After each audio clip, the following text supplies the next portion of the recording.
মামুনুল হক সাহেব তো তবলিগের কেউ না, আমরা তো দেখিনি কখনো মামুনুল হক সাহেবকে তবলিগে। তো উনি তো এই আগুনের মধ্যে পানি না ঢেলে কেরোসিন ঢালছে।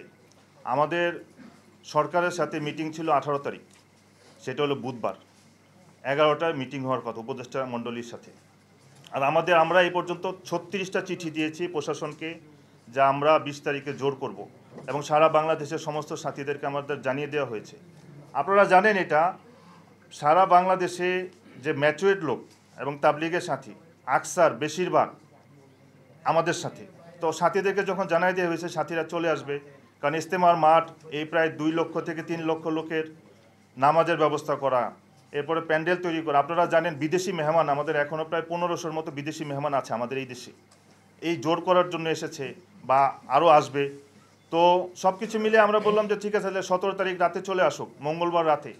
আমাদের ফাইসাল এটা ছিল, আমাদের যে পশ্চিম পাশে মার্কাজ, পশ্চিম পারে নদীর ওই মার্কাজের সামনে যত রাস্তা আছে এবং উত্তরাংশ আমরা ওইখানে বসে যাব সব সাথীরা, আমরা কোনো মোকাবেলায় যাব না। কিন্তু রাত 11টায় বা 11:30টার সময় আমাদের কাছে খবর আসা শুরু হইল স্টেশন রোড এবং কামারপাড়া ব্রিজ ওই দিকে আমাদের সাথীদের উপর হামলা হচ্ছে। আমাদের সাথীদের গাড়ি বিবাড়ি থেকে সাথীরা আসতেছে, কিশোরগঞ্জ, নেত্রকোনা, বয়স্ক লোকদের উপরে এই ছোট ছোট বাচ্চারা লাঠি ছোটা নিয়ে মারতেছে এবং এই পরিমাণ আর্তনাদ আমাদের কাছে খবর আসতেছে এবং তারা চারিদিকে আমাদের সাথীদেরকে আক্রমণ শুরু করে দিল। আমাদের তাদের সাথে মোকাবেলা করার বিন্দুমাত্র ইচ্ছা ছিল না এবং আমাদের বিন্দুমাত্র আগ্রহ নাই। কিন্তু ওনারা যখন এই খবর আমরা পেলাম যে আমাদের সাথীদের আক্রমণ হচ্ছে এবং কামারপাড়া ব্রিজের পাশে দেখবেন যে IUBAT যে ইউনিভার্সিটিটা, এই ইউনিভার্সিটির পাশে একটা মাদ্রাসা আছে ওনাদের, ওই মাদ্রাসায় প্রায় 30 থেকে 50 জন ছাত্র উস্তাদ সব লাঠি সহ রাত্রে বাইরে দাঁড়িয়ে আছে, আমাদের সাথীদের উপর আক্রমণ শুরু করে দিচ্ছে। আমাদের চিন্তা ছিল যে আমরা হয়তোবা সকাল পর্যন্ত সাথীদেরকে রাখবো, 11টায় মিটিং হবে, মিটিংয়ের পরে যেটা ফয়সালা হয়, যদি সরকার আমাদেরকে এই টঙ্গীর মাঠ খালি করে দেয় আমরা ঢুকবো, আমরা ওইখানে জোর করব। কিন্তু অত্যন্ত দুর্ঘটনাবশত এটা ওনারা আমাদের উপর হামলা করলো রাত্রেবেলা এবং আমাদের সাথীরা নিজেদেরকে সেভের জন্য, এবং যখন দেখবেন একটা মব হয়ে যায়, যখন এটাকে নিয়ন্ত্রণের বাইরে চলে যায়, যখন কিছু সাথী তারা আমাদের উপর আক্রমণ শুরু করলো ব্যাস। কিন্তু এখানে আমি একটা কথা বলবো, প্রশাসনের কাছে এই খবর ছিল জুবাইরপন্থীরা টঙ্গীর টিন শেটে দেশীয় অস্ত্রশস্ত্র সহ এবং আশেপাশের মসজিদগুলোতে তারা একদম অস্ত্রশস্ত্র সহ তারা বসে আছে এবং আপনারা দেখবেন এটার ভিডিও অনলাইনে এসেছে, কি পরিমাণ দা পাওয়া গেছে, ট্যাটা পাওয়া গিয়েছে, হ্যাঁ, এবং তারা চোকা বাঁশ রেখে দিয়েছে। তো এইগুলো তো ওনারা ওইখানে ভিতরে রেখে দিয়েছিল।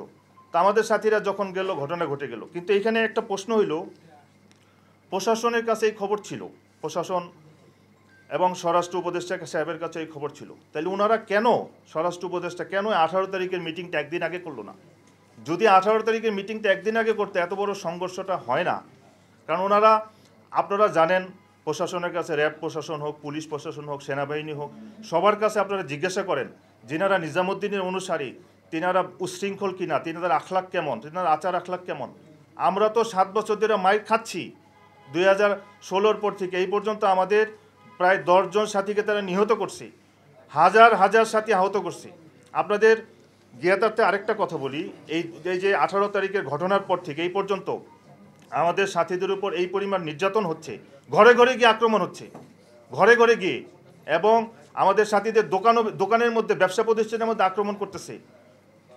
এরা বলা চলে যে এরকম একটা অবস্থা, মসজিদের মধ্যে সাথীদেরকে বের করে দিচ্ছে, মসজিদের মধ্যে মারতেছে।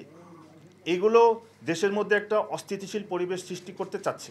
এই জন্য আমি এইটা বলবো যে আমাদের যিনি মহতারাম স্বরাষ্ট্র উপদেষ্টা সাহেব আছে, উনি যেদিন সংবাদ সম্মেলন করলেন, মাওলানা মামুনুল হক সাহেব পাশে, জুনায়েদ আল হাবিব সাহেব পাশে, মাওলানা রবিউল হক সাহেব উনি সুরা ওই পন্থের, উনি বাম পাশে বসে এক কোনায়, কিন্তু কথা বলতেছে মামুনুল হক সাহেব। মামুনুল হক সাহেব তো তবলিগের কেউ না, আমরা তো দেখিনি কখনো মামুনুল হক সাহেবকে তবলিগে। এবং আপনারা সাংবাদিক ভাইরা কিছু প্রশ্ন করেছিলেন জনাব স্বরাষ্ট্র উপদেষ্টা সাহেবকে, তো উনি সরাসরি বলতেছে অবশ্যই ওনাদেরকে আইনের আওতায় আনতে হবে, আমার ভাইয়েরা মামলা করুক, আমরা অ্যাকশনে যাব। এরপরে সাংবাদিকটা বললেন যে সাতপন্থীরা ইস্তেমা করতে পারবে কিনা, বললেন যে আমার ভাই একটা ভালো পরামর্শ দিয়েছে। সব কথা আমার ভাই, সব কথায়। একজন সাংবাদিক ভাই প্রশ্ন করলেন যে এই অবস্থায় সরকারের অবস্থান কি।